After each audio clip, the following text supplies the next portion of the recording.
Okay, this video is how to unplug a speed sensor on the transmission.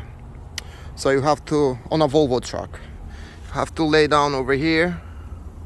So behind kind of the first and the middle and the third tank is gonna be the transmission, and you will see the transmission shaft. Let me go inside and I'll show you how to unplug it. Okay, now I'm under the truck. Here is the shaft, this is the transmission, and what you see here, this one, that's the speed sensor. You just turn it like that and pull it out. That's it. That's how you unplug a speed sensor on a Volvo truck with I shift.